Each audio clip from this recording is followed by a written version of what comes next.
목회서신 212 변명하지 말고 설명하라. 변명과 설명의 차이를 아시나요? 변명은 어떤 잘못이나 실수에 대하여 구실을 대며 그 이유를 말하는 것입니다. 변명은 기본적으로 자기 자신을 보호하기 위한 수동적인 행위입니다.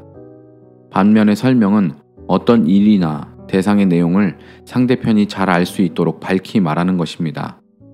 설명은 변명과 달리 상대방을 돕기 위한 능동적인 행위입니다. 우리는 누군가로부터 질책이나 비난을 받을 때 자기 자신을 보호하기 위한 변명은 하지 말아야 하지만 다른 사람의 이해를 돕기 위한 설명은 잘 해야 합니다. 그날 베드로는 가이사랴에서 예루살렘으로 올라갔습니다. 그는 이방인 고넬료에게 성령이 임하고 세례를 베푼 감격을 안고 예루살렘에 왔습니다. 그러나 베드로를 기다리고 있는 것은 격려가 아닌 비난이었습니다. 무할례자의 집에 들어가 밥을 먹었다는 것 때문에 할례자들은 베드로를 비난했습니다.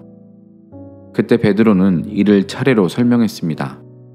자신이 보았던 환상과 성령의 음성, 그리고 고넬료가 보았던 환상과 그에게 성령이 임하신 것을 하나하나 설명했습니다.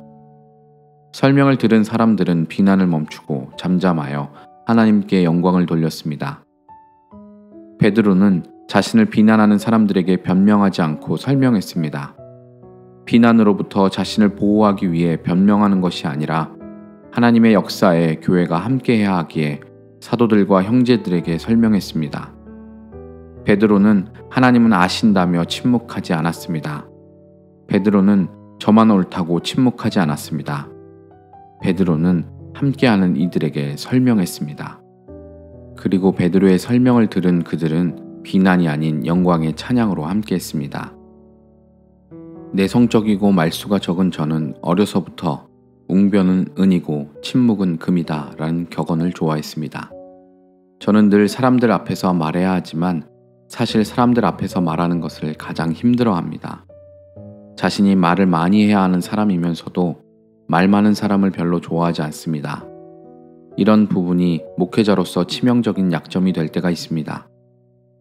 특히 설명과 변명을 혼동해서 설명해야 하는 순간 구차하게 변명하지 않겠다며 침묵했던 일들이 있었습니다. 목사로서 성도들에게 오해를 받을 때 무언가 변명해야 하는 것을 큰 수치라고 여겼습니다. 그냥 설명하고 이야기해주면 되는 것을 참으로 어리석었습니다.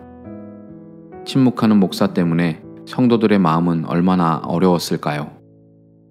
사건의 전후 과정과 배경 또는 의도를 차근차근 설명하면 될 것을 하나님은 아신다며 침묵의 동굴로 숨어들었습니다. 그런 저를 하나님은 몇 년 전 노회와 관련된 한 사건을 통해 크게 돌이키게 하셨습니다. 저는 변명과 설명을 혼동하고 있었을 뿐 아니라 교만했었습니다. 저는 변명하고 싶지 않다며 설명해야 할 때 침묵했습니다.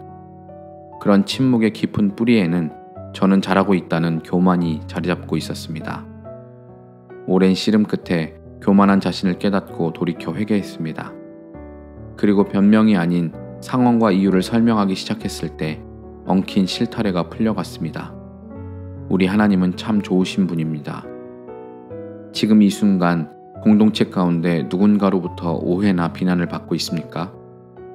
그런 오해와 비난이 혹 변명하기 싫다며 설명도 하지 않고 침묵하는 우리의 어리석음 때문은 아닐까요? 나아가 우리가 그렇게 침묵하는 것은 침묵의 깊은 뿌리에 하나님은 아신다라는 독선과 나는 잘하고 있다라는 교만에 자리잡고 있기 때문은 아닐까요? 어리석음과 교만을 깨닫고 돌이키십시오.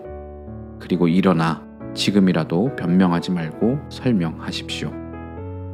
목회서신 212 사도행전 11장 1절에서 18절 말씀 2021년 7월 29일 목요일 아침 권정열 목사 사진 나사렛 인근 찌포리의 모자이크 예수님이 자란 나사렛 인근 찌포리에는 여러 모자이크가 있습니다.